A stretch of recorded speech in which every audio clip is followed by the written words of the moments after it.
terkait duplik hari ini Pak, apa yang disampaikan secara keseluruhan Pak?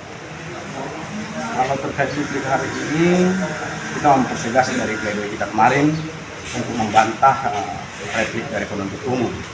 Dan dalam duplik kita juga kita tambahkan bahwa para terdakwa ini nggak sepantasnya dihadirkan dan didudukkan sebagai para terdakwa dalam perkara ini, karena mereka ini bisa dikatakan sebagai korban karena lahan mereka lah yang diganggu oleh PT BDIAM.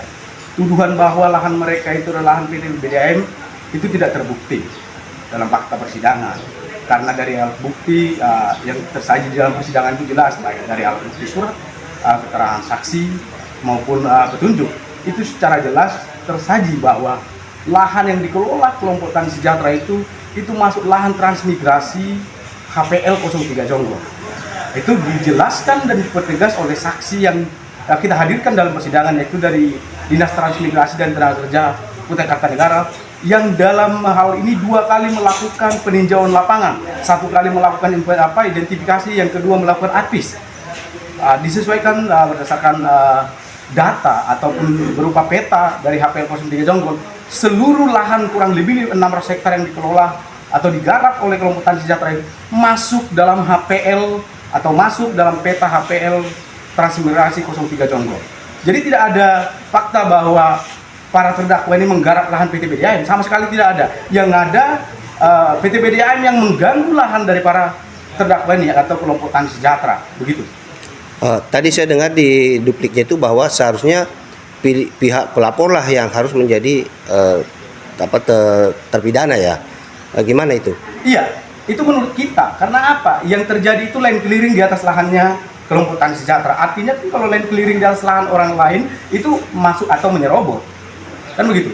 Yeah. Nah itu atas dasar itulah kita menganggap bahwa ya seharusnya para terdakwa ini tidak layak dihadirkan sebagai terdakwa di sini. Justru sebaliknya, pelapor atau PT BDIAM yang harusnya dijadikan sebagai terdakwa dalam perkara ini, karena lahan kelompok tani inilah yang digarap mereka tanpa sepengetahuan atau tanpa seizin daripada para kelompok tani atau pengelola dari kelompok Tani Sejahtera itu sendiri, gitu Pak.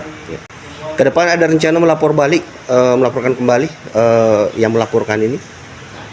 Kalau dari kita sih kita kembalikan ke masyarakat, tapi menurut kita ya proses hukum ini selesai, mungkin ya selesai juga lah. Tapi kita lihat perkembangan dari proses hukum ini seperti apa, gitu Pak. Pak Ketua, izin terhadap duplik dari kuasa hukumnya tadi ini Pak, harapannya seperti apa Pak?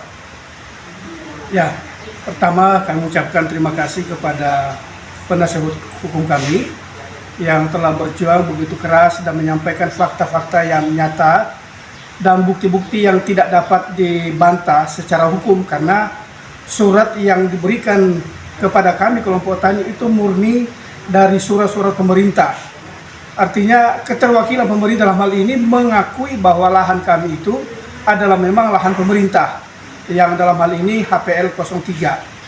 Dan harapan kami melalui duplik tadi, agar Bapak Hakim yang mulia pada akhirnya nanti melihat perkara ini dengan jernih, sehingga kami yang mestinya tidak layak disebut sebagai tersangka, terdakwa, dapat diputus bebas oleh majelis hakim.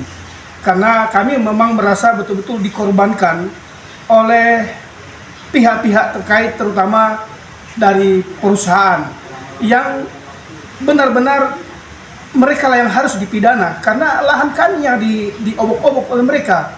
Kami menghentikan, justru kami yang diterdakwakan. Nah itu sebabnya harapan kami dalam persoalan ini supaya semua melihat dan mengetahui, dan terutama Bapak Hakim yang mulia, supaya persoalan ini pada tanggal 19 Februari 2024 kami diputus bebas, karena kami merasa tidak bersalah. Itu Pak yang kami lihat dalam duplik ini. Dan terkait hasil putusan PT UN Jakarta Selatan yang menolak surat gugatan ya perusahaan PT BDIAM ini, Bapak bisa jelaskan seperti apa posisinya itu? Iya, kalau untuk putusan PT UN itu juga salinan putusannya kita jadikan alat bukti surat dalam perkara ini. Dasar apa kita jadikan itu ya, karena itu ada kaitannya juga dengan perkara ini. Ya. Dalam gugatan itu PT BDIAM secara nyata berdasarkan putusan itu ditolak gugatannya dan dinyatakan kalah dalam perkara ini. Dalam gugatan itu kan secara jelas bahwa HPL 03 Jongkon itu sama sekali tidak masuk ke lahan PT BDAM sebagaimana diklaim mereka dalam gugatan itu. Nah, dalam perkara ini juga itu menjadi penguat, makanya kita jadikan sebagai alat bukti surat dalam perkara ini. Begitu. Ini yang hadir hari ini menjadi surat undangan kepada semua teman-teman. Ya, tidak ada alasan hari itu untuk tidak hadir. Ya, bagaimanapun caranya kita bangun komunikasi supaya program ini tanggal 19 itu tidak ada kendala. Ya.